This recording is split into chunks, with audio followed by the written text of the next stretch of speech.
ملک کی آزادی سے پہلے مسلم لیگ نے ملک کے بٹوارے کے لیے ہندو اور مسلمان میں دوری کو پیدا کی۔ جمعیت علماء ہند کے ہمارے بزرگ پہاڑ کی طرح کھڑے ہو گئے، ان کی ٹوپیوں کو اچھالا گیا، ان کی پگڑیوں کو پیر سے روندا گیا، لیکن انہوں نے کبھی بھی نفرت کی سیاست کو قبول نہیں کیا، ملک کی تقسیم کی مخالفت کی۔ ملک تقسیم ہو گیا، یہ اوپر والے کا قدرت کا کرشمہ تھا، لیکن ہم ملک کی تقسیم کو ملک کے لیے ہانی کارک سمجھتے تھے، ہم نے اس کی مخالفت کی۔ ملک کے بعد ملک کے اندر ایک طبقہ پیدا ہوا۔ میں آپ کو بتاتا ہوں کہ جیسے جیسے ملک کی آزادی قریب آتی تھی، جمعیت علماء ہند گاندھی جی سے، موتی لال نہرو سے، جواہر لال نہرو سے بار بار یہ عہد لیتی چلتی تھی کہ جب ملک آزاد ہوگا تو ملک کا دستور سیکولر دستور ہوگا۔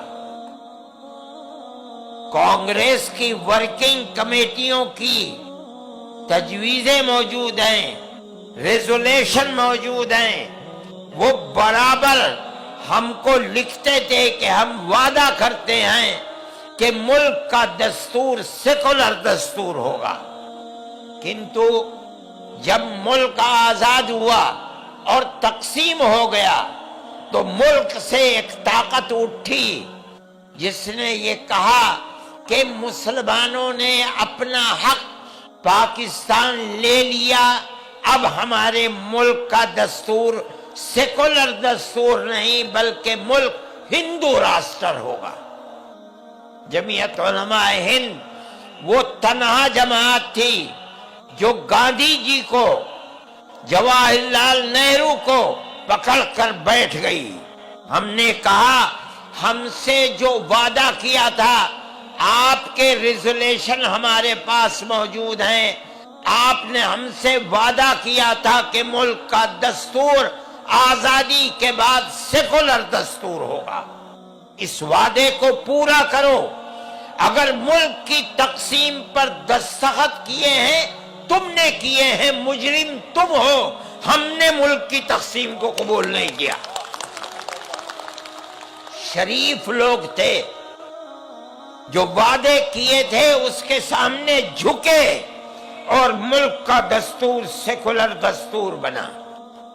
لیکن ہمیں اس کا افسوس ہے کہ ملک کے اندر ایک طاقت بڑھتی رہی جو اس ملک کے سیکولر دستور کو آگ لگا کر ملک کے اندر ہندو راشٹر بنا کر ایک ایسا دستور لانا چاہتی تھی جس سے ملک کا تانا بانا بکھر جائے، اقلیت اور اکثریت الگ ہو جائے۔ افسوس کی بات ہے کہ اس ملک کی طاقت کو آہستہ آہستہ آہستہ آہستہ طاقت ملتی رہی، شکتی ملتی رہی، یہاں تک کہ بی جے پی کی حکومت آ گئی۔ سب سے پہلی چیز آسام ہے جس کے اندر این آر سی کو لاگو کیا گیا، ہم نے اس کی مخالفت کی۔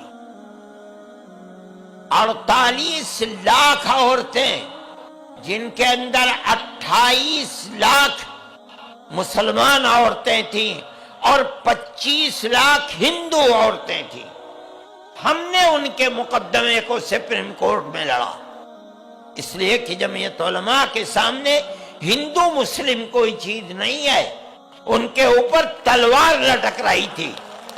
ہم گئے سپریم کورٹ میں، ہم نے سپریم کورٹ کے بڑے سے بڑے وکیل کو ہمیں ایک ایک تاریخ پر ایک ایک وکیل کو 15 لاکھ روپیہ دینا پڑتا تھا. ہم نے مقدمہ لڑا. ہمیں یہ خطرہ تھا کہ اگر ہم مقدمے میں ناکام ہو گئے تو ان 48 لاکھ عورتوں کا اور ان کے بچوں کا جو کروڑوں ہو جائیں گے ان کا ملک کے اندر بنے گا کیا. لیکن ہم اللہ کا شکر ادا کرتے ہیں کہ سپریم کورٹ کا فیصلہ 100% نہیں 101% ہمارے حق میں آیا. ان لوگوں کو نیشنلٹی ملی.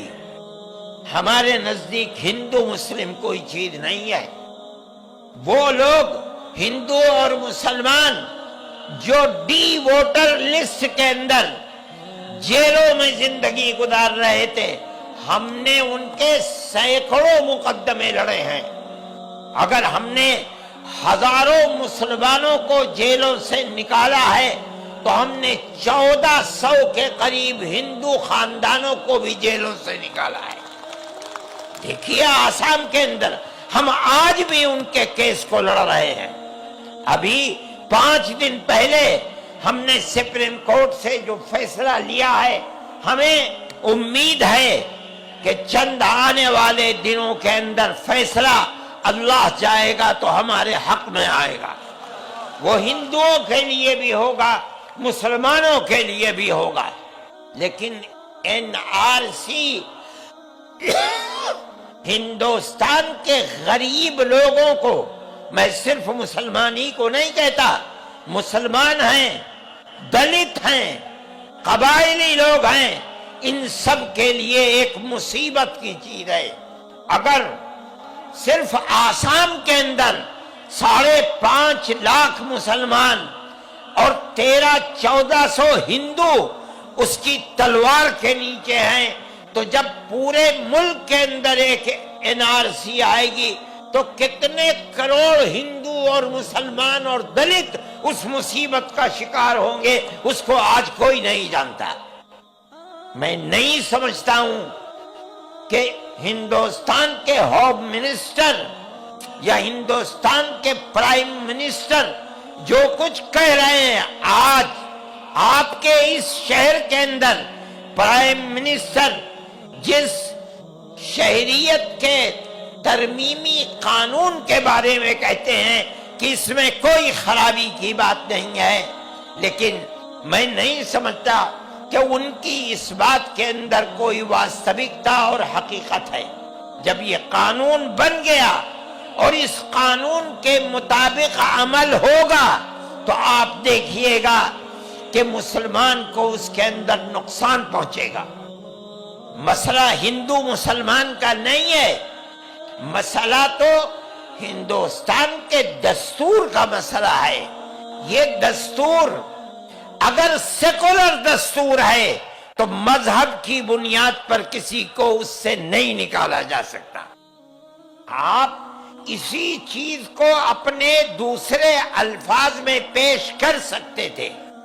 آپ ہندو اور مسلمان کا نام نہ لیتے، آپ یہ کہتے کہ پاکستان، بنگلہ دیش، افغانستان سے جو آدمی مذہب کی بنیاد پر پریشان ہو کر آئے گا ہم اس کو نیشنلٹی دیں گے.